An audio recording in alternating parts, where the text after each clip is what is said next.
வாழ்க வையகம், வாழ்க வளமுடன். வாழ்க வேதாத்திரியம், குருவே துணை. சிந்தனையாற்றல் மிக்க சகோதர சகோதரிகளே, உங்கள் அனைவருக்கும் 2022 ஆங்கில புத்தாண்டு வாழ்த்துக்களை முதல்கண் தெரிவித்துக் கொள்கிறேன். நேற்று தான் பிறந்திருக்கிறது ஆங்கில புத்தாண்டு. இன்று முதல் பணி நாள். இந்த நாளில் நீங்கள் ஒரு உன்னதமான கலையை, காயக்கல்ப கலை, இதை கற்றுக்கொள்வதற்கு வந்திருக்கின்றீர்கள். பெரும் பாக்கியசாலிகள். இப்போ காயக்கல்ப கலைன்னா என்ன? காயம்னா உடல், கல்பம்னா உறுதி. அதாவது உடல் நலத்தோடு நீண்ட நாள் வாழணும். அதான் உறுதியான உடல் நலத்தோடும் வாழணும். அதாவது நோய் வரலாம், இந்த நோயை தனித்தரணும், போக்கிடணும். இந்த உலகத்தில் பிறந்தாலே நோய் வருங்க. நோய் வராமல் யாருக்கும் இருக்காது. இதை முதல்ல தெரிஞ்சுக்கங்க. அதனால தான் பெரியவங்க சொல்லியிருக்காங்க, சித்தர்கள் எல்லாம், பிறவி வேண்டாம், பிறவி என்பதே பிணி, பிறவாமை வேண்டும். ஏன்? இந்த உலகத்தில் பிறந்தா துன்பம் வரும். வினைப்பயனே ஒரு தேகம் கண்டாய், இனி மகான்கள் சொல்லுவாங்க.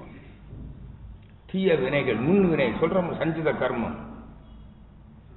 பைபிள் கூட சொல்லுகிறது, பாவங்களை சுமந்து வந்திருக்கின்றீர்கள். அட பாவிகளே, பாவச் செயல்கள், தீய செயல்களை நாம் செய்திருக்கிறோம். நம்முடைய பெற்றோராக, முன்னோர்களாக, பெற்றோர்களும் முன்னோர்களும் செய்த தீய செயல்களுடைய விளைவு அவர்களுக்கும் நோய் வந்திருக்கும், நமக்கும் நோய் வரும். அது 7 தலைமுறைகளுக்கு வரும். நோய் வருமா வராதா? நல்லா புரிஞ்சுக்கும். இதை சித்தர்கள் சொல்றாங்க, அந்த நோய் வரும். அப்ப என்ன செய்யணும்? அந்த நோயை தணிக்கணும். இனி பாவ செயலை செய்யக்கூடாது. புரியுதுங்களா? இதுதான் நல்ல செயல். நோயை தணிக்கிற செயல் நல்ல செயல். நோய் வராத, நோயை விளைவிக்காத செயல்கள் நல்ல செயல். இப்போ மனிதன், அதான் வினை, நல்வினை, அறச்செயல், நல்லதை செய்யணும். இப்போ நல்லதை செஞ்சா இனி நமக்கு துன்பம் விலகும். துன்பம் வருமா? புதுசா வர. நம்ம பெற்றோர்கள் கடன் வாங்கி வச்சுட்டு போயிட்டாங்க. கடன் மிச்சமா பாக்கி இருக்குது பேங்க்ல. யார் கட்டணும்? நாம தானே கட்டணும். நாமும் கடன் வாங்கக்கூடாது இல்லையா? இப்போ நாமும் கடன் வாங்காம பெற்றோர்கள் வாங்கிய கடனை அடைச்சா பிரச்சனை தீர்ந்துடும். இவ்வளவுதாங்க, வேற ஒன்றும் கிடையாது. புரியுங்களா?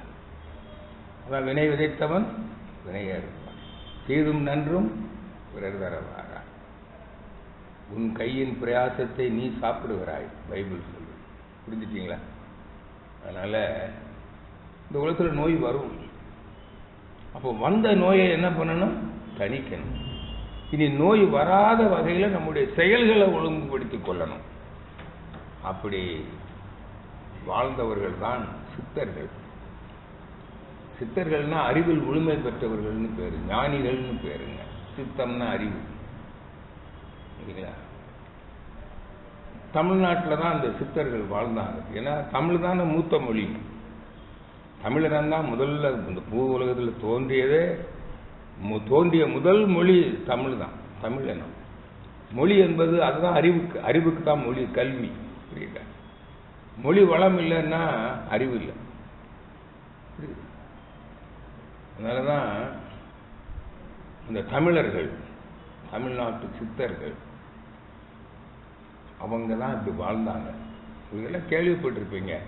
சித்தர்கள்னாலே நீண்ட காலம் வாழ்வாங்க, உடல் நலத்தோட வாழ்வார்கள், இளமையா இருப்பாங்க. 100 வயதுக்கு மேல வாழ்ந்திருக்கிறாங்க பலர். இப்பவும் வாழ்றாங்க, இப்பவும் வாழுகிறார்கள். சரிங்களா? இவங்கெல்லாம் சித்தர்கள். அவங்க வாழும் முறையை கண்டுபிடிச்சாங்க. எப்படி? இப்போ நோய் வந்த நோயை போக்கணும், அல்லது வரப்போற நோயையும் தணிக்கணும். வள்ளுவர் சொல்றாரு இல்லையா? நோய் நாடி, நோய் முதல் நாடி, அது தணிக்கும் வாய் நாடி வாய்ப்பை செய்யணும். முதல்ல ஒன்று வச்சுக்கோங்க, நம்ம இந்த உலகத்தில் ஹாப்பியாக வாழணும்னு நினைக்கிறோம்ல, மகிழ்ச்சியாக வாழணும். இப்போ நேற்றெல்லாம் எல்லாரும் happy new year happy new year சொல்லி, ஹாப்பின்னா என்னங்க? முதல்ல நீ ஹாப்பியாக இருக்கிறியா? சரி, உனக்கு ஹாப்பியாக வாழ தெரியுமா?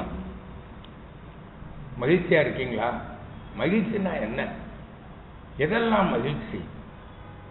என்ன சொல்றேன் கேளுங்க. முதல்ல உடல் நலத்தோடு வாழ்வது மகிழ்ச்சி. அதனால தானே ஒருவர் சந்திக்கிற போது முதல்ல என்ன விசாரிக்கிறோம்? நல்லா இருக்குங்க, உடல் நலம் நல்லா இருக்கா? அதை ரெண்டாவது தான் என்ன கேட்கிறோம்? பொருள். பொருள் இருக்கா? இல்ல பொருள் வறுமையில் இருக்கீங்களா? உங்களுக்கு உதவும் உறவுகள் இருக்கிறதா? குடும்பத்தில் மனைவி, கணவன், குழந்தைகள், பெற்றோர்கள் எல்லாம் வேணும் இல்லை? உதவும் நண்பர்கள், உறவினர்கள், சமுதாய உறவுகள். சொல்லுவாங்கல்ல, பணம் சம்பாதிக்கிறதுக்கு மேலாக எதை சம்பாதிக்கணும்? மனிதர்களுடைய நட்பை சம்பாதிக்கணும். சொல்லுவாங்கல்ல, 4 பணம் சம்பாதிக்கணும்னா மனிதர்களை சம்பாதிக்கணும். சொல்றோம்ல, இதான் புகழ். புகழோடு வாழணும். புகழ்னா என்ன? பிறர் நம்மை மதித்து போற்றி காப்பதுதான் புகழ். இப்போ நாம பிறருக்கு பயனுள்ளவரா வாழ்ந்தா தானே நம்மளை புகழ்வாங்க, நம்மளை பாதுகாப்பாங்க. புரியுதுங்களா? அதனாலதான் மனிதன் எப்படி வாழணும்? சமுதாயத்திற்கு பயனுள்ளவனாக வாழ வேண்டும். Live for the society. சமுதாய நலனை முன்வைத்து வாழ்றவன் தான் புகழ் வரும். இப்போ அரசியல்ல நிறைய பேர் நம்ம நாட்டில் எடுத்துங்களேன், தமிழ்நாட்டில் முதலமைச்சராக இருந்திருக்கிறாங்க. அதில் எனக்கு தெரிய ஒரே ஒருத்தருக்கு தான் புகழ். இது யாரும் அவங்க அவங்க அவங்க அவங்களுடைய சுயநலத்தை தான் முன்னால் வச்சிருக்கிறாங்க. புரியுதுங்க? பொதுநலமும் செய்வான், கொஞ்சம் செய்யணும் இல்லை? செஞ்சால் தானே அடுத்த தேர்தலில் ஓட்டு போடுவீங்க. இவளை ஏமாற்றி குலைக்கிற நாய்க்கு எலும்பு போடுற மாதிரி போட்டுக்கிட்டு சுயநலத்தை முன்வைத்து ஆட்சி செய்தவர்கள், அவங்களுக்கு புகழ் இருக்குமா? புரியுதா? சமுதாயத்துக்காக வாழணும் மனிதன். நம்ம குடும்பத்துக்காக வாழ்ந்தோம்னா, நம்ம குடும்ப உறுப்பினர்கள், உறவினர்கள், நண்பர்களுக்காக நம்ம வாழ்ந்தா, நம்ம வீட்டில் ஒரு கஷ்டம் வருது, அதில் நாமளே செத்து போனோம். செத்து போனோன்னு எவ்வளோ கூட்டம் வரும்? செத்த பிறகு நாம அவங்களுக்கு உதவ போறதில்லை. நான் வர்றாங்கல்ல, வந்து அஞ்சலி செலுத்துகிறார்கள். எதனால? புகழ். புரியுதா? அது மாதிரி மனிதன் வாழணும். அப்போ ஒரு மகிழ்ச்சியான வாழ்க்கைக்கு என்னென்ன வேணும் பாருங்க. ஒன்று உடல் நலம் வேணும், ஒன்று பொருள் இருக்கணும். பொருள் வறுமையில் இருந்தா, உணவு, உடை, உறைவிடம் இருந்தால் மட்டும் போதாது. அது சிறைச்சாலை வாழ்க்கை அல்லவா? கம்ஃபர்டபுளா வாழணும் இல்லையா? அப்போ இன்னைக்கு இருக்கிற நிலை பார்த்தீங்கன்னா, வாகன வசதி, போக்குவரத்து வாகன வசதி எல்லாருக்கும் வேணும் இல்லவா? சொந்தமாக தான் கார் இருக்கணும்னு அவசியம் இல்லை. பப்ளிக் டிரான்ஸ்போர்ட்டு கூட நமக்கு ரொம்ப அவைலபிளாக இருந்தால் நீ சொந்தமாக கார் வேணும்னு அவசியம் இல்லை. இப்போ யூரோப்பில் சில வளர்ந்த நாடுகள், சிங்கப்பூர் போன்ற நாடுகள்லாம் சொந்த கார் வச்சிருக்கவங்க ரொம்ப குறைச்சல். ஏன்? அங்கே எல்லாம் பப்ளிக் கன்வீனியன்ஸ் அவ்வளோ வசதியாக இருக்கு. பஸ்ஸு கூட, நான் ஒரு தடவை சிங்கப்பூர்ல இருந்து கோலாலம்பூர் பஸ்ஸில் போனேன். சரிங்களா? அப்படி அற்புதமான நல்ல 2 சீட் நம்மளையும் இருக்குது. அவ்வளோ கம்ஃபர்டபுள். ஒருத்தர் தொட வேண்டியதில்லை. ரோடு அவ்வளவு சூப்பராக இருக்கு. அப்படியே அதெல்லாம் ப்ரெஷர் மகிழ்வுந்து கார் மாதிரி இருக்கு பஸ் எல்லாம். நம்ம நாடு எப்படி இருக்கு? எல்லாம் இந்த நாட்டில் பாருங்க, நிறைய பேருக்கு முதுகெலும்பு ப்ராப்ளம், டிஸ்க் ப்ராப்ளம். அவ்வளவு இந்த ரோடு சரியில்லை. ஏகப்பட்ட ஸ்பீடு பிரேக்கர். இப்போ கூட நேற்று கேட்டு அந்த டிவிஷன் இன்ஜினியரை கூப்பிட்டு சொல்லிட்டேன், முதல்ல இந்த ஸ்பீடு பிரேக்கரை ஒழுங்கு பண்ணுங்க. தடங்குது. பஸ்ஸில் போனால் கூட பொள்ளாச்சிக்கு போயிட்டு வாங்க தெரியும். நம்ம காரில் போனீங்கன்னு உங்கள் கார் அலைன்மெண்ட்டு போயிடும், இந்த ஸ்பைனல் கார்டு அலைன்மெண்ட்டும் போயிடும். புரியுதா? புரியல நிறைய பேருக்குன்னு. அப்போ ஒரு நல்ல கம்ஃபர்டபுள் லிவிங் வேணும் மனுஷனுக்கு. தொலைத்தொடர்பு சாதனம் வேணும். இன்னைக்கு பார்த்தீங்கன்னா எல்லாருக்கும் மொபைல் ஃபோன் வேணும். செல்போன் இல்லாத மனுஷன் செல்லாத மனுஷன் ஆயிட்டான். இல்லை வேணுமா வேண்டாமா? மின்சார உபகரணங்கள், உடல் கருவிகளுக்கு துணை கருவிகள், வீட்டில் எவ்வளவு கருவிகள் வச்சிருக்கோம். துணி துவைக்கிறதுக்கு மிஷின் வேண்டாமா? பாத்திரம் கழுவு மிஷின் வேண்டாமா? வேணுமா வேண்டாமா? வீடு துடைக்கிறது மிஷின் வேண்டாமா?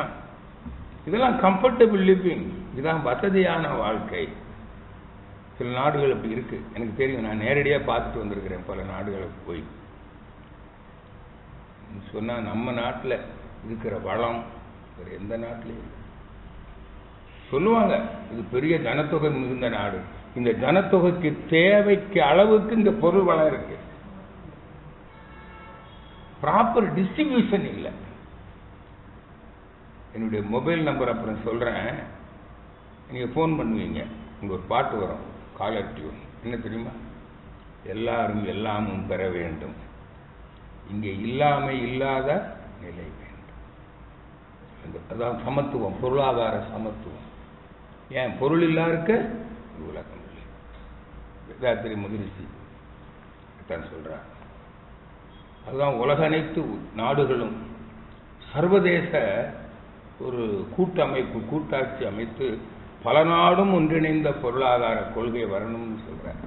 இதான் வேதாத்திரி இன்டர்நேஷனல் எக்கனாமி. இதெல்லாம் நான் ஏன் சொல்றேன்? முதல்ல மகிழ்ச்சியா வாழணும்னா, நல்லா வாழணும்னா உடல் நலமும் வேணும், பொருள் வளமும் வேணும். இங்க பொருள் ஈட்டுறதுக்கு தனி மனிதனா ஈட்ட முடியுமா? ஒரு பிடி உணவு, நான் போட்டிருக்க ஆடை, இது என்னுடைய உழைப்பால மட்டும் வந்ததா? சமுதாய உழைப்பு. அப்போ மனிதன் சமுதாயத்தினுடைய உதவி இல்லாம வாழவே முடியாது, பொருள் ஈட்டவும் முடியாது, உலக இன்பங்களை அனுபவிக்கணும்ல. எதுக்கு வந்திருக்கிறீங்க? ஒரு டூர் வந்த மாதிரி தானுங்க. இந்த நில உலகத்துக்கு நம்ம டூர் வந்திருக்கிறோம், சுற்றுலா விசா மாதிரி. சிங்கப்பூருக்கு போனா இப்போ எப்படின்னு தெரியல. நான் முதல்ல போன போது 14 நாட்கள் விசா. ஏங்க 14 நாள் கொடுக்குறீங்க? போதுங்க, 45 கிலோமீட்டர் சுற்றளவு தான் சிங்கப்பூர். 14 நாள்ல நீங்க எல்லா இடத்தையும் பார்த்துடலாம், போதும். அப்ப எதுக்கு போறீங்க? இங்க போய் பார்க்கறதுக்கு மட்டும் இல்லை, பார்த்து ரசித்தல், கேட்டு ரசித்தல். அந்த நாட்டில் இருக்கக்கூடிய இசை, பல நிகழ்ச்சிகள் நடக்க போய் கேட்கிறோம். அந்த நாட்டில் எந்த மாதிரி இசை இருக்கு, வாசனை, அது எல்லாம் சுத்தமா இருக்கணும், வாசனைகள் அங்கே கூட எல்லாம் இருக்கு. அப்புறம் அந்த நாட்டில் இருக்கக்கூடிய உணவு முறைகள். சிங்கப்பூர்ல போய் சாப்பிட போறோம், அங்க போய் இட்லி தோசை கொடு, அதை வாங்குவோம்? கிடையாது. அந்த நாட்டில் என்ன இருக்கு, எந்த ஹோட்டல்ல என்ன இருக்கு, அங்க போய் சரவண பவன்லையும் சாப்பிட்டோம். அது ரொம்ப போர் அடிச்சு போச்சு அந்த நாட்டு சாப்பாடு. முதல்ல போன போது மலேசியா சிங்கப்பூர் 40 நாள் இருந்தேன். கடைசியில் ஒரு நாள் சரவண பவன் போனேன். நம்ம ஊர் சாப்பிடலான்னு. மற்ற நாள் எங்க சாப்பாடு சாப்பிட்டோம்? அந்த நாட்டு சாப்பாடு ரசிக்கணும். புரியுதா? பழக்கடைக்கு போறோம், அங்க போய் நம்ம ஒரு பழத்தையா வாங்கி சாப்பிடுவோம். அந்த நாட்டில் வேற என்னென்ன பழம் இருக்கு சாப்பிடுறோமா இல்லையா? இதாங்க வாழ்க்கை. நல்ல ஒரு தட்பவெட்ப நிலை. டெய்லி மழை பெய்யும், வெயிலும் அடிக்கும், ஏசி இல்லாம வாழ முடியாது. மலேசியா சிங்கப்பூர் அது ஒரு என்ஜாய்மெண்ட், தொடு உணர்வு. புரியுதா? எங்க போனாலும் தொட்டு சுவைத்து முகர்ந்து பார்த்து கேட்டு இந்த இயற்கையை ரசித்து வாழுகிறோம். இதான வாழ்க்கை. எல்லா நாளும் அதுதான் பண்றோம். நேற்று புத்தாண்டு கொண்டாட்டம், என்ன பண்ணுவீங்க? ஒரு சிறப்பா செய்ய போறீங்க. நேற்று புத்தாண்டுல எங்க குடும்பத்தில் பண்ணல, இன்னைக்கு தான் கெட் டுகெதர். எங்க க்ளோஸ் ரிலேட்டிவ்ஸ் எல்லாம் கூடி அங்க ஒரு கெட் டுகெதர் நடக்குது. காலையில் அங்க சாப்பிட்டு தான் வந்திருக்கிறேன், மத்தியானம் சாப்பிட அங்கே தான் போறேன். எல்லாரும் சாப்பிடுறது ஒரு சிறப்பா சாப்பிடும், வகை வகையா செஞ்சு சாப்பிடுவோம், அவ்வளவு தானே. இதுதான் லைஃப். முதல்ல புரிஞ்சுக்கங்க. இந்த உலகத்துல வாழும் வரை இங்க இருக்கக்கூடிய எத்தனை கோடி இன்பம் வைத்தாய் இறைவா. தொட்டு சுவைத்து முகர்ந்து பார்த்து கேட்டு பொருள் உறவிலும் பால் உறவிலும் புலன் இன்பங்களை அனுபவித்து வாழ்வதுதான் வாழ்க்கை. சொன்ன ஆண்டவன் படைச்சான், என்கிட்ட கொடுத்தான், அனுபவி ராஜான்னு. இந்த உலகத்தை படைச்சது யாரு? ஏதோ ஒரு சக்தி, அதான் கடவுள் ஒன்று இருக்கு. ஏதோ ஒன்று படைச்சிருக்குல்ல. நம்மளை படைச்சது யாரு? அம்மா அப்பாவா? இயற்கை. அம்மா அப்பாவோட உடம்புல கரு உண்டாகுது, அது யாரு உண்டாக்குனது? அது இயற்கை. அதான் கடவுள், வேற ஒன்றும் இல்லை. அவங்க சேர்ந்தாங்க, கருத்தரிச்சோம், குழந்தையா வளர்ந்தோம், பிறந்தோம். இது யாருடைய செயல்? எல்லாம் ஈசன் செயல். புரியுதா? அப்போ பைபிள்ல இருக்குது, மனிதனை படைப்பதற்கு முன்னால் மனிதனுக்கு தேவையான அனைத்து வளங்களையும் படைத்து இறுதியாக மனிதன் படைக்கப்பட்டான். ஏன்னா உண்மை. இப்ப புரிஞ்சுக்கிட்டீங்களா எதுக்கு வாழ்றோம்னு? நிறைய பேருக்கு இதுவே தெரியாதுங்க. அம்மா சொல்லிட்டு போனாங்க, அதனால தான் தெரியுது. எதுக்கு வாழ்றோம்னே தெரியல, வாழ்க்கையை பற்றிய விளக்கமே இல்லை. ஒரு ஊருக்கு இப்ப இங்க வந்திருக்கீங்க, உங்க வீட்டில இருந்து வந்திருக்கீங்க, எங்க போறோம் எதுக்கு போறோம்னு தெரிஞ்சானே வந்தீங்க. இது ஊர் பயணம், வாழ்க்கை பயணம். பிறந்திருக்கிறோம், பிறந்து வாழுகிறோம், ஒரு நாள் வாழ்க்கை முடிய போகிறது. இந்த வாழ்க்கை பயணம் எதை நோக்கி? ஏன் பிறந்தாய் மகனே, ஏன் பிறந்தாய்? நான் பிறந்த காரணத்தை நானே அறியும் முன்னே நீ வந்து ஏண்டா பிறந்த? அப்படிதான் நிறைய பேர் நினைச்சுக்கிட்டு இருக்காங்க. ஏண்டா பிறந்தோம் அந்த உலகத்துல? ஏன் துன்பம் வரும்போது சொல்றான். அதனாலதான் துன்பம் தாங்க முடியல, நோய் குணமாக மாட்டேங்குது, பொருள் வறுமை, உறவு பிரச்சனை, கட்டிய மனைவி கணவனே அன்பா இல்லை. புரியுதா? வாழ்வானா செத்து போயிடுவானா? வாழ பிடிக்கல, உடல்ல நோய் குணமாகாதுன்னு தோணுது, ஒரே வலி. இந்த கேன்சர் வந்தவங்க சொல்லுவாங்க, எதிரிக்கு கூட இந்த நோய் வரக்கூடாதுன்னு. அப்படி வலிக்குமா? செத்து போதான் நினைக்கிறேன். சிலர் தற்கொலை பண்ணிடுறான். சிலருக்கு பெரிய தொந்தரவா இருக்கு, நடக்க முடியல, முழங்கால் வலி, உட்கார முடியல, எழுந்திருக்க முடியல, குளிக்க முடியல, டாய்லெட் போனா கழுவ முடியல, வீட்டில் யாரும் அவங்களை ஒரு மாதிரி பார்க்குறாங்க, யாரும் அன்பா இல்லை. இந்த சனியன் செத்து தொலைந்தா பரவாயில்லைன்னு நினைக்கிறான். எங்கேயோ ஒரு நாளைக்கு ஒரு கிணத்துக்குள்ள போய் விழுந்துடுறான், யாருக்கும் தெரியாம. புரியுதா? ஆற்றுல விழுந்துடுறான். வாழ பிடிக்காது. அதே மாதிரி கணவன் மனைவி அன்பு இல்லை, என்ன பண்றான்? மாமியார் அன்பா இல்லாட்டி கூட மருமகா தற்கொலை பண்றான்னா அது தப்பு.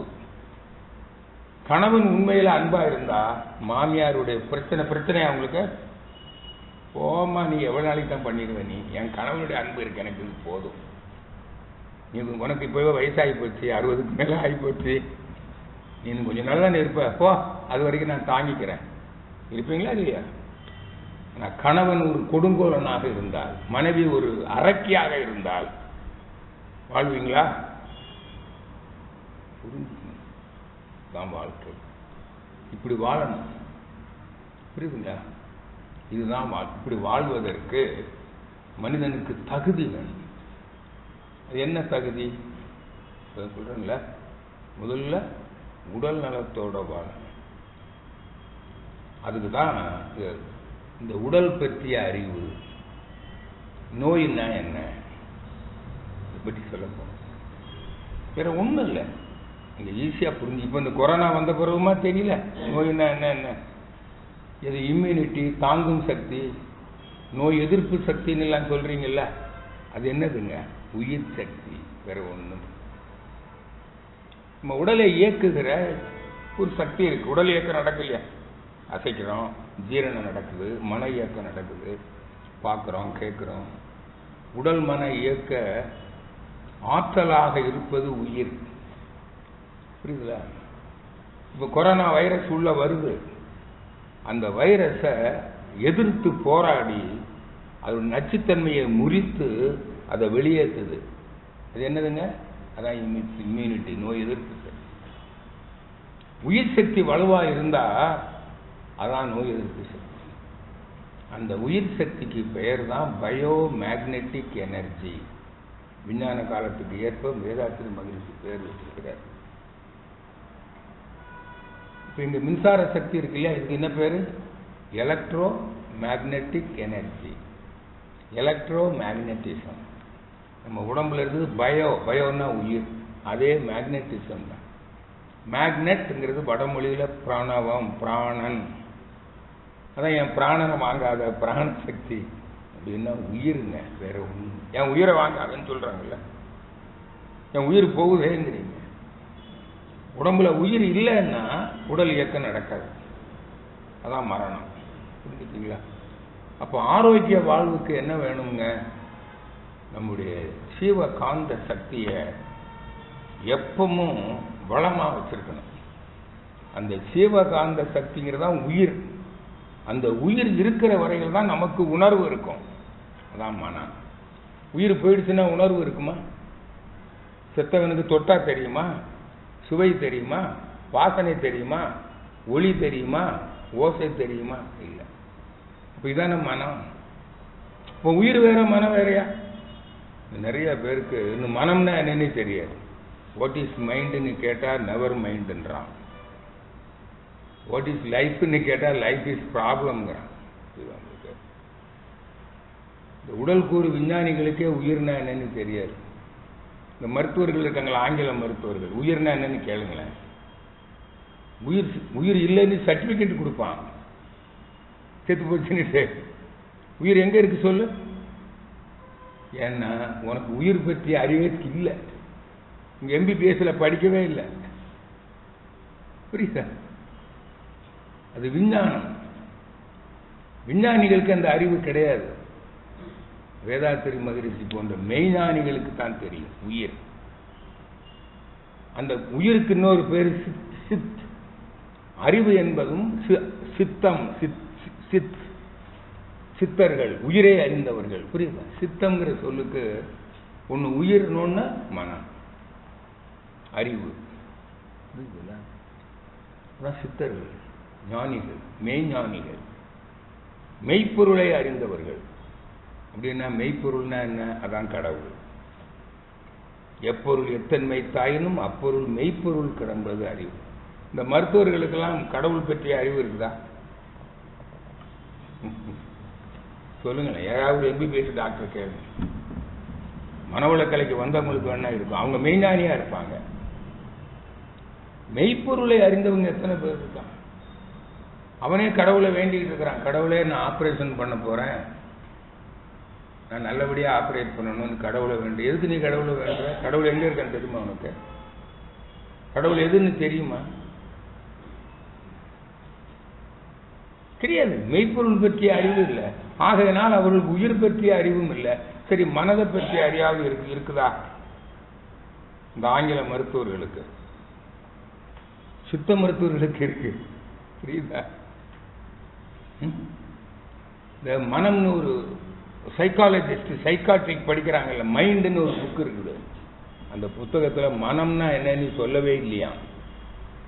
அவங்க தான் சொல்றாங்க, மனதை பற்றி இல்லை. இப்போ மனதை பற்றிய அறிவும் இல்லை, உயிரை பற்றிய அறிவும் இல்லை, தெய்வத்தை பற்றிய அறிவும் இல்லை. இதுதான் மறைபொருள். இது ஐயறிவுக்கு மறைவாக இருக்கிறது, மறைபொருள். அந்த மறைபொருள் விளக்கம் எங்க இருக்குதுங்க? வேதங்கள். ஒரு வேதம் இருந்தது, தமிழ் வேதம். அந்த தமிழ் வேதம் தான் பிற்காலத்தில் வடமொழியில ரிக்கு, யஜூர், சாம, அதர்வண வேதம்னு 4 பிரிவுகளாக அதை எழுதியிருக்கிறாங்க. புரியுதா? ஆனால் ஒரிஜினல் வேதம் எங்க தெரியாது. ஒரு பெரிய அக்கிரமம் நடந்தது தெரியுமா இந்த சமுதாயத்தில்? தமிழர்களுடைய நூல் அத்தனையும் அழித்து விட்டார்கள். யாரு? வடமொழியாளர்கள். ஏதோ 1-2 மிச்சம் மீதி கிடக்குது, தொல்காப்பியம் மிச்சம் கிடக்குது. உங்களுக்கு தெரியும், லண்டன்ல மியூசியம் இருக்குல்ல, ஆயிரக்கணக்கான ஏடுகள் அங்க இருக்குது. அவ்வளோ தமிழ்நாட்டில் உள்ள தமிழ் ஏடுகள், ஓலைச்சுவடிகள் நாய் மாதிரி வச்சுக்கிட்டு இருக்கிறான் ஆங்கிலேயன். அவனுக்கும் பயன்படாது, அடுத்தவன் அதில் இருக்குது. அவ்வளவும் சொல்லியிருக்காங்க. மருத்துவம், அது விஞ்ஞானம், எல்லாம் வானசாஸ்திரம், எல்லா அறிவும் அங்கே இருக்குதுங்க. கட்டிடக்கலை நுட்பங்கள் எல்லாம், இன்ஜினியரிங் தேடல் இருக்குது. அதெல்லாம் அழிச்சது யாரு? முதல்ல வடமொழியாளர்கள், சான்ஸ்கிரிட். அதன் பிறகு பண்ணது யாரு? ஆங்கிலேயர்கள். அங்கதான் அந்த நூல்கள்ல தான் இருக்குது இந்த காயக்கல்ப கலை. அது ஏதோ போனது போக கொஞ்சம் மிச்சம். அந்த நூல்களை வேதாத்திரி மகரிஷி படிக்கிறார். அவர் சித்த மருத்துவம் கற்றுக்கொண்டிருந்த போது, சித்த மருத்துவம் எதுக்கு கற்றுக்கிட்டாரு? மருத்துவம் பண்றதுக்கு.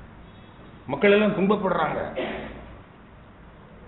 அது சித்த மருத்துவம் பண்ணாரு மகரிஷி. சித்தம் படிச்சாரு, ஆயுர்வேதம் படிச்சாரு, ஹோமியோபதியும் படிச்சுக்கிட்டாரு. ஆங்கில மருத்துவம் படிக்கல. புரியுது? அப்படி படிக்கும்போது மருத்துவம் பண்றதுக்கு தான் நான் படிக்கிறாரு. அங்க சில குறிப்புகள் வருதுங்க சித்தர்களுடைய ஏடுகள்ல. மருந்தே வேண்டாம், காயக்கல்ப கலைன்னு ஒரு பயிற்சி இருக்கு, அதை செஞ்சா போதும். இந்த கவி உங்களுக்கு இருக்கு, கொடுத்துருக்குறோம். பல கவிகளை, ஒரு 3-4 கவி கொடுத்துருக்குறோம். நிறைய கவிகள் இருக்கு. இந்த கவியை படிச்சு பார்க்கிறாரு, இவருக்கு புரியல. உண்ணும் பொழுது உயிரெழுத்தை உயர வாங்கு, உறங்குகின்ற போதெல்லாம் அதுவே ஆகும். பெண்ணின்பால் இந்திரியம் விடும்போது பேணி வளம் மேல் நோக்கி அவத்தில் நெல்ல, பெண்ணும் காய்கனி மருந்தும் அதுவே ஆகும். தினந்தோறும் இப்படியே செலுத்த வல்லார், மண்ணூழி காலம் மட்டும் வாழ்வார் பாரு, மரளிகையில் அகப்படவும் மாட்டார் தாமே. உங்களுக்கு மரணமே வராது. புரியுதா? கடைசியில் ஜீவ சமாதி அடைந்து மண்ணுக்குள்ளேயே அந்த உடம்புல உயிரை சோற விட்டு இப்ப கூட இருக்காங்க ஜீவ சமாதிகள்னு சொல்லுவாங்க. அவங்க உடல் அப்படியே இருக்கும் இல்ல மண்ணுக்குள்ள, ஆனா உணர்வு இருக்காது. எப்ப உடல் அழியும்னா, இந்த மண்ணு என்னைக்கு அழியுதோ அன்னைக்கு தான் அழியும்னு சித்தர்கள் பாடியிருக்காங்க.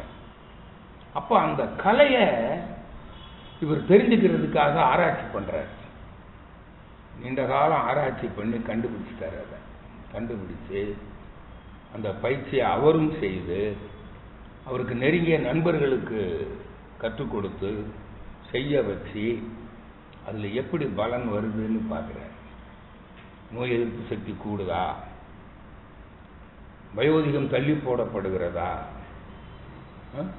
நோய் எதிர்ப்பு சக்தினா அவருக்கு நோய்கள் வராது, ஏதாவது வந்தா கூட தானா எளிதாக குணமாயிடுது. இந்த காயகல்ப பயிற்சி செய்யறவங்களுக்கு ஆளை பார்த்து வயதை சொல்ல முடியல. ஏன்னா இளமையா இருக்கிறாங்க இல்ல, அவங்க அறிவில் உயர்ந்து இருக்கிறாங்க, சிந்தனை திறன் ஓங்குது, ஆன்மாவை அறிந்து கொள்ளுகிறார்கள், மெய்ப்பொருளை அறிந்து கொள்ளுகிறார்கள், ஞானிகள் ஆகி விடுகிறார்கள். இதெல்லாம் பார்க்கிறார். அவங்களுக்கு அன்பு மலர்ந்து விடுகிறது. யாருக்கும் துன்பம் தர்றதில்லை. சமுதாய நலை முன்பு தனக்கோ பிறருக்கோ துன்பம் தராமல் பிறர் துன்பம் போக்கி வாழுகிறார்கள். இந்த பண்பு தானா வருது. அப்புறம்தான், ஏன்னா இதெல்லாம் அந்த ஏடுகளில் சொல்லி இருக்கு, இந்த பயிற்சி செஞ்சா அவன் என்ன எப்படி பலனை அடைவான் அப்படின்னு. புரியுதா? நோய் எதிர்ப்பு சக்தி இருக்கும், எப்பவுமே சுறுசுறுப்பா இருப்பான், உற்சாகமா இருப்பான். உணவு தேவைப்படாது, சாப்பிட்டா சாப்பிடுவான், இல்லாட்டி இல்லை, சாப்பிடாமல் இருக்க முடியும். உணவு அளவு கண்டிப்பா குறைஞ்சிரும். இன்னைக்கு சொல்லிக் கொடுக்க போறேன், முறையா செஞ்சு பாருங்க. ஒரு 3 மாதத்திலே உங்களுக்கு உணவு குறைய ஆரம்பிச்சு. இப்போ டெய்லி 6 இட்லி சாப்பிட்றீங்கன்னா அது 5 இட்லியா மாறும், அப்புறம் 4 இட்லியா மாறும், கடைசியில் 2 இட்லியில வந்து நிற்கும். புரியுதுங்களா? நீங்க சாப்பிடாம கூட இருக்கு, நிறைய பேர் இருக்காங்க இப்போ. இது மாதிரி இதெல்லாம் வரும். அதில் இளமையா இருப்பீங்க, தோற்றத்தை உடம்புல சுருக்கம் விடாது, முகத்துல சுருக்கம் விடாது. புரியுதா? ஆயுள் நீளும். நான் கூட அதுக்கு ஒரு உதாரணம். என்னுடைய இன்னர் உள் உறுப்புகள் எல்லாம் பரிசோதனை செஞ்சாங்க. டாக்டர் சுக்கலிங்கம் கார்டியாலஜிஸ்ட் எனக்கு நண்பர் ஆகிட்டார். அதில் என்னுடைய உள் உறுப்புகள் எல்லாம் பரிசோதனை பண்ணி பார்த்தபோது உண்மையான வயதுக்கும் உங்களுடைய உள் உறுப்புகளுடைய நிலைக்கும் 10 ஆண்டுகள் வித்தியாசம் இருக்குதுன்னு சொன்னேன். ஒரு முறை மலேசியாவில் சித்தர்கள் மாநாடு நடந்தது. அந்த சமயம் நான் நம்ம வகுப்பு நடத்துறதுக்காக சிங்கப்பூர் போயிருந்தேன். அப்போ மலேசியா சிங்கப்பூர் எல்லாம் ஒன்று தான். அப்போ அவர் அங்கே ஒரு நபர் வந்திருந்தார். அவர் பெரிய சித்தர், நாடி பார்த்து வயதை சொல்லக்கூடியவர். கிட்டத்தட்ட அப்ராக்சிமேட்டாக சரியாக சொல்லிடுவார். பலருக்கு சொன்னார், கரெக்டாக இருந்தது. 40 அவருக்கு 42 இருக்கும் அல்லது 40ன்னு சொல்லுவார், கொஞ்சம் முன்ன பின்ன சொல்லுவார். எனக்கு மட்டும் அவர் சொன்னது தப்பாக போச்சு. அப்போ எனக்கு 62 வயசு. யூ ஆர் அபவுட் 50ன்னாரு. No, I am around 60. How எப்படின்னு கேட்டேன். I am doing Kayakalpa. இப்போ என்னை பார்த்தா 77 வயசு ஆச்சு. எனக்கு 77 முடிய போகுது. இப்போ அடுத்த பிப்ரவரி 9 வந்ததுன்னா என்னை பார்த்தா அப்படி தெரியுதா? இப்பவும் 400 கிலோமீட்டர் நிற்காம கார் ஓட்டுறேன். தெரியுதா? இது மாதிரி இளமை, ஆயுள் நீளம். மகரிஷிக்கு அவருடைய ஜாதகப்படி 56 ஆண்டுகள், 95 வருஷம் ஆண்டு. இதெல்லாம் நான் ஏன் சொல்றேன்னா, இந்த பயிற்சியினுடைய பலன்கள் இருக்கு. இப்படி வாழ முடியும். நீங்க உணவு குறையும், இளமையா இருப்பீங்க. நரம்பு பலம், அதான் ஆயுள் நீளம். இப்படி உட்கார்ந்து பின்னால சாயம். இப்போ நான் வகுப்பு நடத்துறேன், எத்தனை மணி நேரம் வகுப்பு நடத்தாலும் பின்ன சாய மாட்டேன். இப்படிதான் இருக்காங்க. நரம்பு பலம். அதுக்கு தான் இந்த உள்ள பயிற்சிகள். நரம்புக்கும் ஆயுளுக்கும் நிறைய சம்பந்தம் இருக்கு. நரம்புக்கும் நோய்க்கும் நம்ம சம்பந்தம் இருக்கு. நரம்பு தளர்ந்தால் நோய் வரும், nerves weakness. European B complex எல்லாம் கொடுக்குறீங்கள சாதகத்தில் கூட, ஜோதிட சாஸ்திரத்தில் இல்லைங்களா, அதில் நரம்பு பலமாக இருந்தால் அவனுக்கு ஆயுள் நீளம்னு சொல்லுவாங்க. நரம்புக்கு சம்பந்தப்பட்ட கோள் சனி. சனி எங்கே இருக்குதுன்னு பார்ப்பாங்க. சனி நல்ல பலமாக இருந்தால் உடனே ஜோசியர் எழுதிடுவார், ஆயுள் தீர்க்கம் 80க்கு மேல். எனக்கு கூட அப்படி தான் எழுதி வச்சு. புரியுதா? 80 வயசுக்கு மேலே மனிதன் வாழ்ந்தாலே போதுங்க. 80 வயசுக்கு மேலே தான் அவனுக்கு தளர்ச்சி வரணும். அது வரைக்கும் அவன் நல்லா நடமாடிட்டு இருக்கணும். புரியுது? அவனுடைய வேலைகளை அவனே செய்கிற மாதிரி இருக்கணும், பிறருடைய உதவி இல்லாமல். சாதனை. இன்னைக்கு நிறைய பேர் 80 தாண்டதே இல்லை, அதுக்கு முன்னாடியே போயிடுறாங்க. சிலர் 60க்குமே போயிடுறாங்க. புரியுதல்ல? இன்னைக்கு உங்களுக்கு எல்லாம் கேரண்டி கொடுக்குறேன். இந்த பயிற்சியை செய்யுங்க, நீங்க எல்லாரும் 80 தாண்டிடுவீங்க. நிச்சயம் தாண்டி. நோய் எதிர்ப்பு சக்தி வந்துடும், ஆயுள் நீளம், சுறுசுறுப்பா இருப்பீங்க, அறிவிலே முழுமை பெறுவீர்கள், உங்களை அறிந்து கொள்வீர்கள், கடவுளை அறிந்து கொள்வீர்கள். கடவுளை அறிந்தவங்க கிட்ட தான் அன்பு இருக்கும். அதான் உண்மையான அன்பு. இப்ப கடவுளை அறியாதவர்கிட்ட இருக்கிற அன்பெல்லாம் எல்லை கட்டிய அன்பு. புரியுதா? அரசியல்ல கடவுளை அறிந்தவர்கிட்ட இருக்கிற அன்பு தான் உண்மையான அன்பு. அவன் கடவுளை அறிந்தவன், அந்த அரசியல் தலைவன் கடவுளை வணங்க மாட்டான். புரியுதா? ஆனா அவனுக்கு கடவுள் எதுன்னு தெரியும். மனிதர்களை உயிர்களை நேசிப்பான். அனைத்து உயிரும் ஒன்று, பிறப்போக்கும் எல்லா உயிருக்கும். அப்படி வாழ்ந்த ஒரு அரசியல் தலைவன் பெருந்தலைவர் காமராஜர் ஒருவர் தான். ஒரு எந்த கோயிலும் சாமி கும்பிட மாட்டாரு, எந்த கோயிலும் கும்பிட மாட்டாரு. சத்தியமூர்த்தி திருப்பதியில் போய் மொட்டை போட்டு வர்றாரு. எப்பா என்னது? அப்படிப்பட்ட அறிவு நிலையில உள்ளவர். எல்லா உயிர்களும் கடவுள் தான். புரியுதா?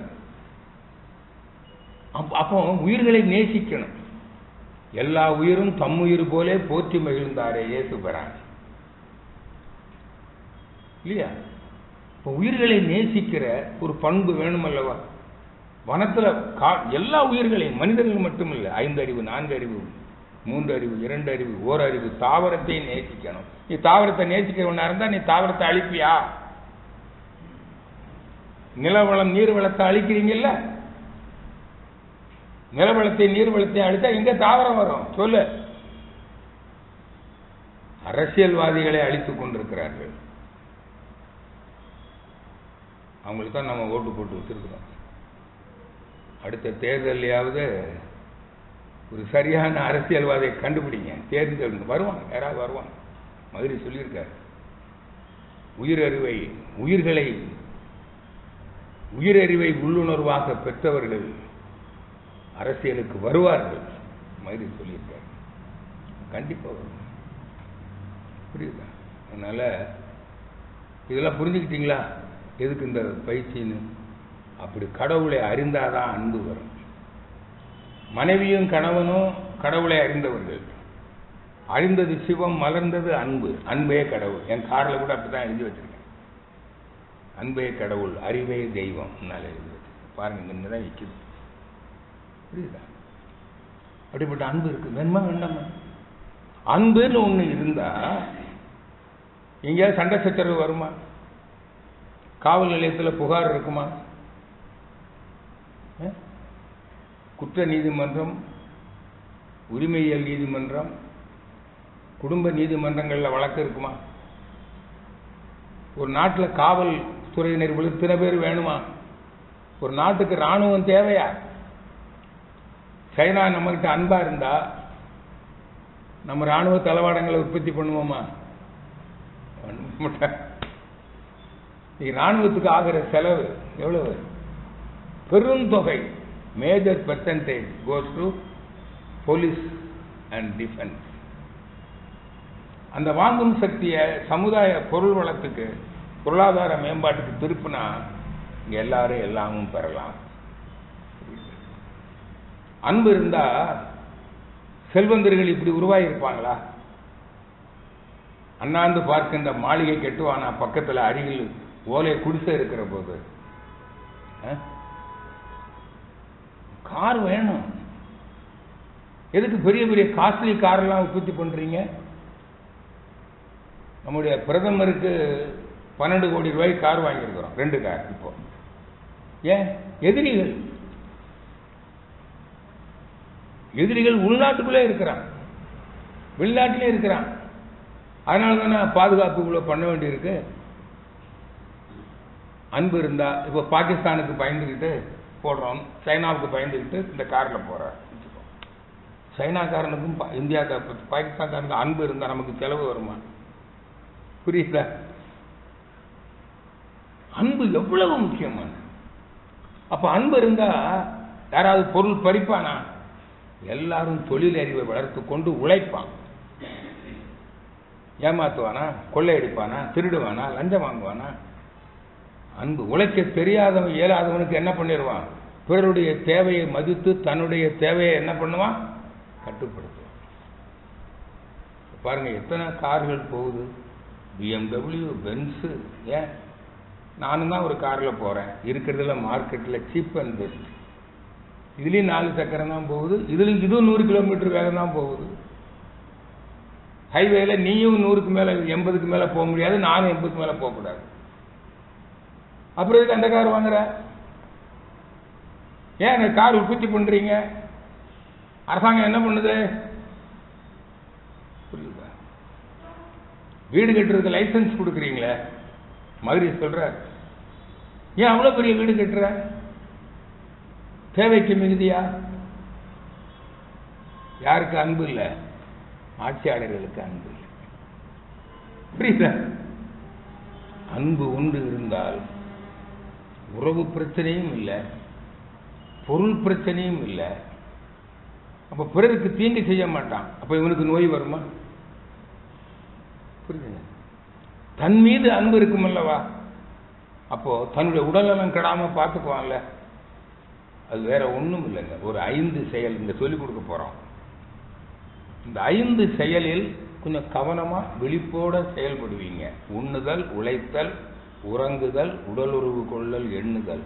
இந்த 5 செயலிலும் நீங்க கொஞ்சம் ஒழுங்கா ஒரு விழிப்போட விளைவறிந்த விழிப்போடு செயல்பட்டீங்கன்னா அதுதான் அன்பு.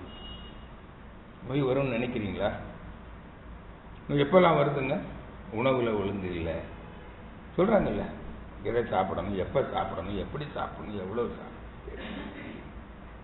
உடலுக்கு வேண்டிய உழைப்பு தேவைங்கிறதா தெரியுமா தெரியாத? உழைக்கணும், அப்பதான் சரியா ஜீரணம் ஆகும்.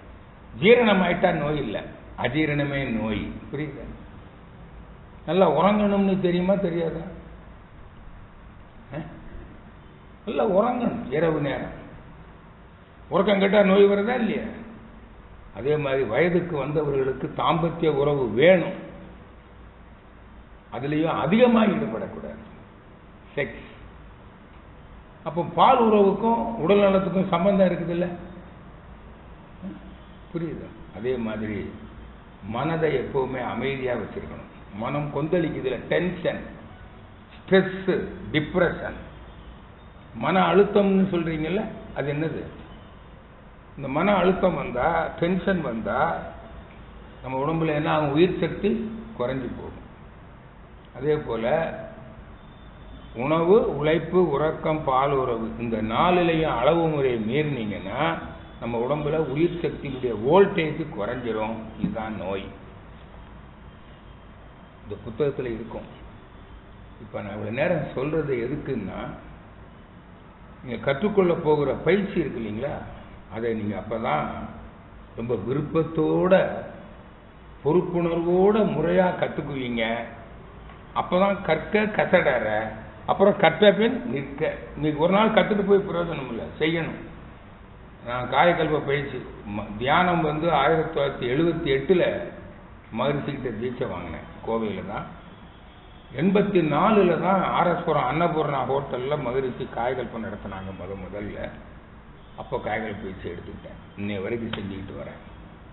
இதுங்களா உடல் பயிற்சியும் செஞ்சுக்கிட்டு வரேன். உடல் பயிற்சி ஒரு சில நாள் செய்ய முடியாம போகலாம், மற்றபடி காய்கல்ப பயிற்சிலாம் எப்பவுமே செஞ்சுட்டு வரேன். எங்கள் அப்பா அம்மா இறந்த போது கூட நான் காயகல்பம் பண்ணேன். அவங்களோட அந்த உடம்பு அடக்கம் பண்ணுற அன்னைக்கு தான் நான் உடல் பயிற்சி செய்யலை. மற்றபடி சில நாட்கள் முடியாமல் போகலாம், ஒரு அவசர வேலை இருக்கும் இல்லையா, சில நாட்கள் உடல் பயிற்சி செய்ய முடியாமல் போகலாம். தியானம் பண்ணாத நாளே கிடையாது, எல்லா நாளும் தியானம். புரியுது? அப்போ தான் நீங்களே என்னை போல வாழலாம், நல்ல உடல் நலத்தோடு வாழலாம், 80 வயசுக்கு மேலே வாழலாம், நல்ல பொருள் வளத்தோடு வாழலாம், நட்பு நலத்தோடு வாழலாம். அதான் மகிழ்ச்சியான வாழ்க்கை. மன நிறைவோடு வாழலாம். வாழ்ந்தது போதும், அனுபவித்தது போதும் என்கிற மன நிறைவு, அதைத்தான் ஆத்ம சாந்தின்னு சொல்றோம். அப்போ ஒருவருக்கு ஒரு மரணம் வருதுன்னு வச்சுங்க, பேசுற நிலைமையில் இருக்கு, அவர் சொல்லணும், எனக்கு மரண பயம் இல்லை, எனக்கு இந்த உடலுக்கு தான் மரணம் வருது, இந்த உலக இன்பத்தை அனுபவிப்பது உடல் அல்ல, நான் உடல் அல்ல, நான் ஆத்மா. இதான் ஆன்மீக அறிவு. அதனால எனக்கு மரண பயமும் இல்லை, நான் அழியாதவன், எல்லா உடலிலும் நான் தான் அனுபவித்துக் கொண்டிருக்கிறேன் என்பது என்று நீங்க சொல்வீங்க. என்ன சொல்வீங்க? உங்களுக்கு 80 வயசுக்கு மேல மரணம் வரப்போகுதுன்னு வச்சுங்க, உங்க குடும்ப உறுப்பினர்கள் கேட்பாங்க, நீங்க சாக போறீங்களே, உங்களுக்கு பயமா இருக்குதா, நீங்க செத்து போனீங்கன்னா இனிமே இருக்கிறதெல்லாம் அனுபவிக்க முடியாது, டிவி சீரியல்ல கூட முடிவு பார்க்காம போயிடுவீங்களே அப்படின்னு சொன்னா நீங்க என்ன சொல்வீங்க? நான் என்ன சொல்லுவேன் தெரியுமா? நான் எங்க சாகுறேன், நான் செத்த, இந்த உடல் செத்த பிறகும் இங்க வாழுகிற நீங்கெல்லாம் யாரு? நான் தான். உங்கள் உடலில் இந்த உலக இன்பத்தை அனுபவிப்பது எது? ஆன்மா. அதான மனம், அதான உயிர், அதான தெய்வம், அதான மெய்ப்பொருள். புரியுதா? இப்போ இதுதான். அப்பதான் எனக்கு நோவில்லை சாவில்லை, பாரதி சொல். இதான் மரணமில்லா பெருவாழ்வு, இதான் மன நிறைவு, இதுதான் ஆத்ம சாந்தி. அப்ப இந்த நிலையை அடைஞ்ச பிறகு நமக்கு மரணம் வரணும். அப்படி வரலன்னா இருக்கிறவங்க என்ன சொல்லுவாங்க? நாம செத்த பிறகு அன்னாரின் ஆத்மா சாந்தி அடைய பிரார்த்திப்பார்கள். நாம் இந்த நிலையை அடைஞ்சிட்டா யாரும் பிரார்த்திக்க வேண்டியது. எங்கள் வீட்டிலே சொல்லியிருக்கேன் என் பிள்ளைகள்கிட்டெல்லாம், அப்பா செத்த பிறகு எங்கள் அப்பாவுடைய ஆத்மா சாந்தியுடைய பிரார்த்திக்கிறோம்னு சொல்லிடாதீங்க. ஏன்? நீங்கள் யாரு? நீங்களும் நான் தான். என்ன, நான் செத்த பிறகு வாழ போறீங்களே, உங்களாம் யாரு? நான் தான். எனக்கு தெரியும். இப்பவும் சொல்றேன், நீங்கெல்லாம் யாரு? நான் தான். எனக்கு தெரியும். யார் ஒருவர் எல்லா பொருளிலும் தன்னை காண்கிறானோ அவனே ஞானி, அவனே என்னை அறிந்தவன். வேதம் சொல்லுகிறது. எப்பொருள் எத்தன்மை தாயினும் அப்பொருள் மெய்ப்பொருள் காண்பது அறிவு. அதான் ஞானம். ஞானிக்கு என்ன இல்லை இனிமே? துன்பமே இல்லை. ஞானிக்கு என்ன இல்லை இனிமே? ஆசையே இல்லை. ஆசையே துன்பம். ஆசை படப்பட ஆய்வரும் துன்பம். திருமூலர் அதைத்தான் புத்தர் சொன்னார். ஆசையே அனைத்து துன்பம் இருக்கார். ஆனா புத்தருக்கு முன்னாடி சொன்னது யாரு? அந்த தமிழன். யார் அது? திருமூலர், தி கிரேட். புரிஞ்சுட்டீங்களா? அப்போ நீங்கள் என்ன, இப்போ காயக்கல்ப கலைன்னா என்னென்னு தெரிஞ்சிட்டீங்களா? நல்ல உடல் நலத்தோடு வாழணும், நீண்ட நாள் வாழணும், தன்னை அறிந்து வாழணும். அப்படி வாழ்வதற்கான ஒரு வாழ்க்கை முறை. அதுதான் இந்த உடல் எப்படி இருக்கணும்? ஆரோக்கியம். அதுக்கு இந்த 2 பயிற்சி கொடுக்கணும். ஒன்று நரம்பு ஊக்கம். இந்த புத்தகத்தை எடுங்க. புத்தகத்தில் படம் போட்டிருக்கு பார்த்தீங்களா? அதை எடுங்க. இந்த படத்தில் கீழே இருக்கும் நரம்பு ஊக்கம். அதுக்கு பேர் டோனிங் அப் தி நர்வ்ஸ் அப்படின்னு ஆங்கிலத்தில் இருக்கும். புரியுங்களா? இந்த படத்துக்கு கீழே இருக்கும். அதை அஸ்வினி முத்திரை அப்படியும் போட்டிருக்கோம். நம்ம உடம்புல 72,000 நாடி நரம்புகள் இருக்குதுங்க. அது மூளையிலிருந்து வருது. மூளையிலிருந்து முதுகந்தண்டு வழியாக வந்து முதுகந்தண்டிலிருந்து நரம்புகள் பிரிந்து நம்ம உடம்புல எல்லா உறுப்புகளையும் எல்லா செல்களையும் இணைத்து வைக்கிற ஒரு வயரிங் இருக்குதுங்க. இந்த கட்டிடத்தில் வயரிங் இருக்கிற மாதிரி நம்ம உடம்புல எத்தனை நரம்புகள் இருக்குன்னு கணக்கிட்டு இருக்காங்க சித்தர்கள். 72,000 நாடி நரம்புகள் தான் நாடி, எனர்ஜி டியூப்ஸ். அது வழியாக தான் நம்முடைய உயிர் சக்தி ஓடுது. இப்போ எப்படி மின்காந்த சக்தி எது வழியாக ஓடுது? வயர். அதே போல் நம்ம உடம்புல எது வழியாக ஓடுது? நரம்பு மண்டலம். இந்த நரம்பு மண்டலம் முதல்ல வலுவாக இருக்கணும். இப்போ வயர் வீக்காக இருந்ததுன்னா சீக்கிரமாக மாற்ற வேண்டியிருக்குல்ல. அடிக்கடி ஷார்ட் சர்க்யூட் வருதுல்ல. வீட்டில் வயரிங் பண்ணி 50 வருஷம் ஆச்சு. அடிக்கடி என்ன ஆகுதுங்க? ஃபியூஸ் போகுது. உடனே இன்ஜினியர் சொல்வார், வயர் ரொம்ப வீக் ஆகிப்போச்சு, நீங்கள் போட்ட வயர் சரியில்லை, அலுமினியம் வயர் போடுங்க, ரொம்ப நாளைக்கு வரும் சொல்லுது. அப்போ நரம்பு தளர்ந்து விட்டது, பலகீனம் அடைந்து விட்டது. அந்த நரம்பை முறுக்கேற்றுகிற ஒரு பயிற்சி தான் நரம்பு ஊக்க பயிற்சி. புரியுதா? இந்த பயிற்சி செஞ்சீங்கன்னா இப்போ அறிவுக்கு பொருத்தமாக இருக்குதா? இப்போ நூல் இருக்கு, ஒரு நூலை முறுக்குனா நூலுக்கு பலம் அதிகம். புரியுது இல்லை? நூலை தளர்த்துனீங்கன்னா டக்குன்னு கட்ட. இளமையில நரம்பு முறுக்கு, வயோதிக காலத்துல நரம்பு தளர்ச்சி. புரியுதா?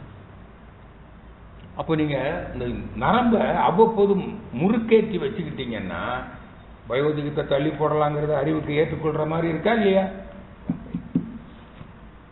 அப்போ இது ஆயுள் நீளும், நோய் எதிர்ப்பு சக்தி. நரம்பு வீக்கானாலே நோய் வருதுமில்ல. அப்போ ஆயுள் நீளும் அல்லவா? புரியுது? அதே மாதிரி அடுத்த பலன் பாருங்க. இந்த நரம்பு ஊக்க பயிற்சி எப்படி செய்யறோம்னா, நம்ம உடம்புல மலத்துவாரம் இருக்கு இல்லைங்களா, அந்த பகுதியில தான் 72,000 நரம்புகளும் முடிகிறதுன்னு கண்டுபிடிச்சிருக்கிறாங்க. அது சித்தர்கள் சொல்லுவாங்க, ஒரு 10 நாடிகள் இருக்கு. அத வடமொழியில தச நாடிகள், தசம்னா 10, 10 மெரிடியன் நர்வ்ஸ். பாருங்க, கையில் 5 விரல், காலில் 5 விரல் இருக்குல்ல, வலது பக்கம் 5, இந்த 5 5 10. இந்த 10 நாடி நரம்புகளுக்குள்ளால 72,000 நாடி நரம்பு அடக்கம். இந்த 10 நரம்புகளும் நம்முடைய உடல்ல மலத்துவாரம் இருக்கு இல்லைங்களா, அந்த பகுதியில முடிகிறதுன்னு கண்டுபிடிச்சிருக்கிறாங்க. இந்த பகுதியை ஒரு 10 முறை மனம் ஒன்றி இப்படியே சுருக்கணும் விடணும், அப்படியே சுருக்கணும் விடணும். இதுதான் நரம்பு ஊக்கம். அதான் அஸ்வினி முத்திரை. அஸ்வினா குதிரை. குதிரை தான் இந்த மலத்துவாரத்தை, அதனுடைய சாணத்துவாரத்தை மனிதனை விட அதிகமா உள்ள இழுக்கும், நல்லா உள்ள இழுக்கும். நீங்க சாணம் போட்டுட்டு குதிரையை பார்க்கலாம், உள்ள இழுக்கும். அதனாலதான் குதிரைக்கு நரம்பு பலம் அதிகம்னு கண்டுபிடிச்சிருக்காங்க, ஹார்ஸ் பவர். குதிரையை பற்றி தெரியுமா உங்களுக்கு? 150 மைல் தூரத்துக்கு ஓடும், நிக்காம ஓடும். நின்னுதுன்னா மூச்சு வாங்காது. அதான் குதிரை. குதிரையோட உடம்ப தொட்டு பார்த்துருக்கீங்களா? இரும்பு மாதிரி இருக்கும், எலும்பும் தசையும் ஒட்டிக்கிட்டு இருக்கும். குதிரை நின்றுக்கிட்டு உறங்குமா படுத்து உறங்குமா? நின்றுக்கிட்டு தாங்க. நெப்போலியன் குதிரையில உட்கார்ந்துக்கிட்டு உறங்குவானா? குதிரை நின்றுகிட்டே உறங்குமா? புரியுது? குதிரைக்கு அவ்வளவு பெரிய சக்தி. காடு மலை மேடு பள்ளம் எல்லாம் ஓடும். ஆங்கிலேயர்கள் குதிரையைத்தான் பயன்படுத்தும். அந்த குதிரைக்கு நரம்பு பலம் அதிகம். எதனாலன்னா அது இயல்பாகவே சாணம் போடும் போதெல்லாம் என்ன பண்ணுது? இந்த முத்திரை செய்து, அஸ்வினி முத்திரை தான் மகா முத்திரைன்னு பேரு, யோக நூல்கள்ல இருக்கு. அந்த அஸ்வினி முத்திரையை தான் நம்ம சொல்லிக் கொடுக்க போறோம் உங்களுக்கு. இதுதான் நரம்பூக்க பயிற்சி. இதை செய்யும் போது எந்த இடத்துல செய்யறோம்? மலத்துவாரம். அதுக்கு மேலதான் ஆண் பெண் இருவருக்கும் இனப்பெருக்க உறுப்புகள் அமைந்திருக்கின்றன. அதை ஒட்டி இனப்பெருக்க சம்பந்தப்பட்ட சுரப்பிகள் அமைந்திருக்கின்றன. இன்னைக்கு பெரும்பாலும் ஆண் பெண் இருவருக்குமே இதுல ஒரு பெரிய தளர்ச்சி இருக்கு. பெண்களுக்கு பார்த்தீங்கன்னா மாதவிலக்கு பிரச்சனை இருக்கா இல்லை? நிறைய பேருக்கு இருக்கு. இது முறையா இல்லை. வரும்போது கூட வலி, அவஸ்தைப்படுறாங்க. எனக்கும் தெரியும், எனக்கு 2 பெண் குழந்தைகள், எனக்கு தெரியும் இவ்வளவு கஷ்டப்பட்டாங்க. அப்புறம் கருத்தரிக்கிறதுல பிரச்சனை, அப்புறம் குழந்தை வளர்ச்சியில பிரச்சனை.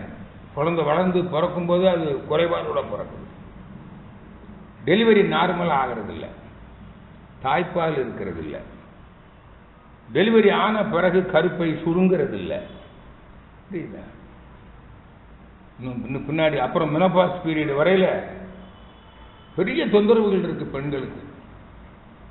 இந்த காயக்கல்ப பயிற்சியை முறையா செஞ்சு வாங்க, நிச்சயமாக அந்த பிரச்சனை உங்களுக்கு தனியும். சிலருக்கு முற்றிலுமாக விலகிவிடும். நாங்கள் அனுபவத்தில் கண்ட உண்மை. அதே போல ஆண்களுக்கு நிறைய பேருக்கு இன்னைக்கு ஆண்மை குறைபாடு நிறைய இருக்கு. இன்னைக்கு சொல்றாங்க, இளைஞர்கள் சர்வே பண்ணியிருக்காங்க, 100க்கு 85 இளைஞர்களுக்கு ஆண்மை குறைபாடு இருக்கிறது. உறுப்பு தளர்ச்சி, விருப்பமின்மை, அந்த உயிர் அணுக்களுடைய எண்ணிக்கை குறைபாடு, மோட்டிலிட்டி அப்படியே இருந்தா கூட அது கருமுட்டையை போய் சேரதுக்குள்ள செத்து போயிருக்கு. அவங்களுக்கு வாழ்க்கை துணையை, பால் உணர்வு, வேட்கையை நிறைவு செய்ய இயலாமை, செக்சுவல் இம்பேலன்ஸ், டிஸ்சாட்டிஸ்பாக்சன். அப்போ மனைவிக்கு நிறைவு இல்லைன்னா கணவனை மதிப்பாங்களா? அங்கதான் சண்டை சச்சரவு வருது, அங்கதான் கற்பு நெறி தவறுகிறார்கள். விவாகரத்துக்கு கூட முக்கியமான காரணம் என்னன்னு சொல்லியிருக்காங்க? Sexual imbalance. இப்போ குடும்ப வாழ்க்கையில ஒரு கணவன் மனைவிக்கு இடையில அன்பு வேணும் அல்லவா? கற்பு நெறி வேணும் அல்லவா? மகரிஷி கிட்ட கேட்டாங்க. மகரிஷி, கல்யாணம் ஆகாதவங்க தான் தவறு பண்றாங்க, கல்யாணம் ஆனவர்களும் ஏன் கற்பு தவறுகிறார்கள்னு கேட்ட போது ரிப்போர்ட்டர்ஸ் கேட்குறாங்க. இப்போ தினத்தந்தி தினமலர்ல இருந்து வந்திருந்தாங்க. வீட்டில் நல்ல சாப்பாடு கிடைச்சா ஏன் ஹோட்டலுக்கு போறாங்க? அதே போல கணவனையும் திருப்திப்படுத்தணும், மனைவியும் திருப்தி. ஒருத்தருக்கு ஒருத்தர் பால் உறவு வேட்கையை தணிக்கிற ஒரு ஆற்றல், ஒரு அறிவு இருக்கணுமா வேண்டாமா? அது இந்த காயக்கல்ப பயிற்சி செய்யறவங்களுக்கு கண்டிப்பா அந்த ஆற்றல் இருக்கும். மனைவியால் கணவனும், கணவனால் மனைவியும் சுகப்படுவார்கள். இது உண்மை. இது சித்தர்கள் சொல்றாங்க, அனுபவத்திலையும் உண்மை. ஆனா இந்த பயிற்சியை திருமணத்துக்கு முன்பே கற்றுக்கொள்வது மிக சிறப்பு. அதனாலதான் இன்னைக்கு நீங்க பாக்குறீங்க, பாலியல் குற்றங்கள் நடக்குது. அத்தனைக்கும் காரணம் என்ன? மாணவ பருவத்தில் இந்த பாலியல் கல்வி இல்லை, செக்ஷுவல் எஜுகேஷன் இல்லை. இது பார்லிமெண்ட்ல கூட சொன்னாங்க. நம்ம நாட்டில் இளைஞர்களுக்கு பாலுணர்வு கல்வி கொடுக்கணும்னு யாரும் கொடுப்பாரு இல்லை. ஆனால் அந்த பாலுணர்வு கல்வி தான் என்னதுங்க? காயக்கல்பக்கலை, மனவளக்கலை. இதைத்தான் இன்னைக்கு மாணவர்களுக்கு கொடுத்துக்கிட்டு இருக்கிறோம். மாணவர்கள் மனவளக்கலையை கற்றுட்டா அவனுக்கு பாலுணர்வு கல்வியும் வந்துடும். இந்த பாலியல் குற்றங்கள் நடக்குமா? நீ சொல்லியிருக்காங்க 185 விழுக்காடு மாணவர்கள் திருமணத்துக்கு முன்பே மாணவ பருவத்திலேயே பாலியல் பழக்கங்கள், தீய பழக்கங்களிலே ஈடுபடுகிறார்கள், ஆண்களும் பெண்களும். இதனால அதனுடைய விளைவு என்ன ஆகுதுங்க? பல குற்றங்கள், திருமண வாழ்க்கையில இயலாமை வருதா வரலையா? அப்போ இந்த பயிற்சி எதுக்கெல்லாம் பயன்படுது பார்த்தீங்களா? உடல் நோய் எதிர்ப்பு சக்தி, நரம்பூக்கம், நோய் எதிர்ப்பு சக்தியை கூட்டும், ஆயுளை நீட்டிக்கும். இந்த பாலுணர்வு சம்பந்தப்பட்ட பிரச்சனைகளுக்கு தீர்வு வரும். நான் சொல்றது ஏற்புடையதா இருக்குதா இல்லையா? அவங்க அறிவுக்கு ஏத்துக்கிற மாதிரி இருக்கா இல்லையா? கண்டிப்பா ஏத்துக்கிற மாதிரி இருக்கும். நான் சும்மா பேச்சுக்காக கேட்கிறேன். புரியுதுங்களா? அடுத்தது, இந்த பயிற்சி செய்யும் போது என்ன நடக்குதுன்னா, நம்ம உடம்புல வித்துக்குழம்புன்னு ஒன்று இருக்குதுங்க. பிளாசம்னு சயின்ஸ்ல படிப்பாங்க. சைட்டோபிளாசம், நியூக்ளியோபிளாசம், எக்டோபிளாசம்னு படிப்பாங்க. அதான் வித்துக்குழம்பு, விந்துநாத சக்தின்னு பேர். அந்த விந்துநாத சக்தி 14 வயதுக்கு மேற்பட்டவர்களுக்கு அதான் உடல் செல்களை உற்பத்தி செய்கிற சக்திங்க. 14 வயசுல மூளையை கட்டி முடிச்சிடும், மூளை செல்களை. அதுக்கப்புறம் அந்த சக்தி நம்ம உடம்புல உற்பத்தி ஆகிட்டே இருக்கும் உணவுல இருந்து. எப்படின்னா, நம்ம உண்ணுகிற உணவு ஜீரணம் ஆகுதுன்னு சொல்றோம் இல்லைங்களா? அப்போ முதல்ல ரசமா மாறும். உமிழ் நீர், இரைப்பை நீர், குடல்ல இருக்கக்கூடிய பித்த நீர், கணை நீர் எல்லாம் சேர்ந்து உணவுல இருந்து அது ரசமா மாறும். ஒரு பகுதி ரசம் ரத்தமா மாறும், ரத்தம் சதையா மாறும், அப்புறம் சதைக்குள்ள கொழுப்பா மாறும். கொழுப்புக்கு அப்புறம் தான் மஜ்ஜைன்னு ஒன்று இருக்கு இல்ல? அந்த மஜ்ஜைக்கு எலும்பு, அப்ப எலும்புக்கு அப்புறம் எலும்புக்குள்ள மஜ்ஜை. அந்த மஜ்ஜை தான் எலும்புக்குள்ள ரெட் மேரோ, தலையில எல்லோ மேரோ, பிரெயின். புரியுதா?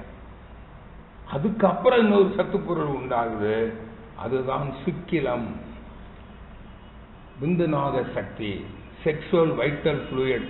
அதுதான் ஆண்களுக்கு உயிரணுவாகவும் பெண்களுக்கு கருமுட்டையாகவும் மாறுகிறது. அது உயிரணுவுக்கும் கருமுட்டைக்கும் மூலப்பொருள் எதுனுங்க? பிளாசம், வித்துக்குழம்பு. இதுதான் அந்த வித்துக்குழம்புல தான் எல்லா சத்துக்களும் இருக்கும். ஏன்னா அந்த வித்துக்குழம்பு தானே கருவா வருது. அந்த வித்துக்குழம்பு 14 வயதுக்கு மேற்பட்டவர்களுக்கு மூளையை கட்டி முடிச்சிருது. அப்ப அதுக்கப்புறம் உற்பத்தி ஆகிறது எங்க போகும்? அதுதான் நம்முடைய மூலாதாரம், உடலுக்கு மையப்பகுதி, ஆசன வாய்க்கு ஒரு அங்குலத்துக்கு மேல ஒரு இடம் இருக்கு, சென்டர். அது மூலாதாரம்னு சொல்லுவாங்க, மூலஸ்தானம்னு சொல்ற மாதிரி. கருவறை கோயில் இருக்கு இல்லைங்களா? சென்டர் ஆஃப் தி பாடி. அங்க வந்து குவிஞ்சிரும். இந்த பிளாசம் கண்ணுக்கு தெரியாது, மைக்ரோஸ்கோப்ல பார்க்கலாம். இந்த மைக்ரோஸ்கோப்ல ஒரு செல் எடுத்து பார்த்தீங்கன்னா 2 செல்லுக்கு இடையில ஒரு மினு மினு மினு மினு அப்படியே துடிக்கும். இங்க யாராவது பார்த்தவங்களுக்கு தெரியும். அது 2 செல்களுக்கு இடையிலையும் இருக்கும், செல்லுக்கு மத்தியிலையும் இருக்கும், இடைப்பட்டது இருக்கும். மத்தியில இருந்தா நியூக்ளியோபிளாசம், சுத்தி இருந்தா சைட்டோபிளாசம், எக்டோபிளாசம், எக்டோனா வெளியில, இடையில இருந்தா சைட்டோபிளாசம். நீங்க சயின்ஸ்ல சிலர் படிச்சிருக்கலாம். இதுதாங்க இந்த தெய்வீக திரவம் நம்ம உடம்புல இங்க வந்து குவி. இந்த அஸ்வினி முத்திரை செய்யும் போது எப்படி தயிரை கடந்தா தயிரில் உள்ள சுத்த சத்து வெண்ணையாக திரண்டு மேலே வருவது போல அந்த வித்துக்குழம்பு ஓஜஸ் அலையாக மாறும். அது பேர் ஓஜஸ் அலை. தயிரை கடந்தா வருவது வெண்ணெய், வித்துக்குழம்ப கடந்தா வருவது ஓஜஸ். இந்த ஓஜஸ ஒரு பயிற்சி, மூச்சு பயிற்சி மூலம், இங்க புத்தகத்துல போட்டிருக்குல்ல ஓஜஸ் மூச்சு, அந்த மூச்சு மூலம் எங்க கொண்டு வரோம்னா நம்ம தலையில அடிப்பகுதியில அடிமூலையில பீனியல் சுரப்பின்னு ஒரு சுரப்பி இருக்கு. அதுக்கு பேரே அமுத கலசம். மனோன்மணின்னு யோக நூல்கள் சொல்லுவோம். அந்த அமுத கலசத்துல வந்து ஸ்டாக் வைக்கிறோம். அப்புறம் மேல் மூளைக்கு கொண்டு வரோம் அத, இந்த மூச்சு மூலம். அப்புறம் மேல் மூளைனா மூளை அப்பர் பிரெயின். இதுதான் சிந்தனைக்கான ஞானம் பெறுவதற்கு, தியானம் பண்றது, சிந்திக்கிறது, அறிவில் உயர்வதற்கான மூளை. அந்த மூளை பகுதிக்கு கொண்டு வரோம். அப்புறம் உடல் செல்கள் எல்லாம் பரவ விட்டுறோம். இதான் ஓஜஸ் மூச்சு. புரியுதுங்களா? இதான் பயிற்சி. அப்ப இது செஞ்சா என்ன பலன்? அடுத்த கேள்வி. அந்த இங்க வருது பார்த்தீங்களா? சரி, அந்த அந்த விளக்கத்தை நான் இப்போ ஒரு தனியா சொல்றேன். சரியா? இப்போ என்ன செஞ்சிருக்கிறோம்? நரம்பு ஊட்டம் எதுக்கு போடுறோம்? ஓஜஸ் மூச்சு போட்டா எங்க வருதுன்னு சொல்லிட்டோம். அதனுடைய பலன்கள் என்னங்கிறத இப்ப தனியா சொல்லிடுறேன் ஒரு 10 நிமிஷத்துல.